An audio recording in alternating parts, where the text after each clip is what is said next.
फ़कत तुझे एक नज़र देखने के लिए, फ़कत तुझे एक नज़र देखने के लिए, आ देख किस कदर उदास हैं आंखें मेरी।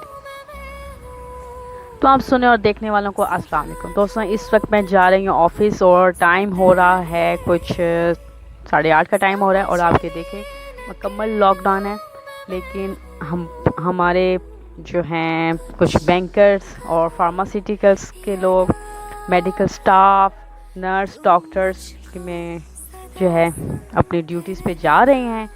और मैं अब सबसे रिक्वेस्ट करती हूँ कि प्लीज़ आप लोग एहतियात करें, घर पे रहें, ताकि इस वायरस को हेल्थ डिपार्टमेंट पूरा रोकने की कोशिश कर रहा है ताकि कहीं आगे ना बढ़े। जिनको हो चुके हैं अल्लाह पाक उन्हें सेहत अता करे। आप देख लें सुनसान इलाका है और मैं इस वक्त बाइक पे जा रही हूँ, कोई पब्लिक ट्रांसपोर्ट नहीं चल रही है। आप जो है ना एहतियात कीजिए। हम लोग निकले हैं आप लोगों के लिए। आप लोगों से गुजारिश है कि आप लोग घरों में बैठें। आपके बैंकर्स, डॉक्टर्स, मेडिकल स्टाफ और इसके अलावा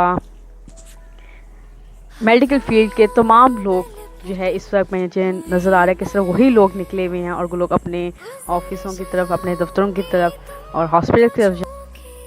Hi everybody, it's Danny DeVito, and I'm asking you from the bottom of my heart, all over the state of New York, stay home. I mean, everybody. I mean, we got this virus, this pandemic, and young people can get it, and they can transmit it to old people, and the next thing you know, I'm out of there. So Governor Cuomo asked me to ask you, please, do us a favor, all of us, and stay home, not spread this virus around. Thank you. Watch a little TV, why don't you?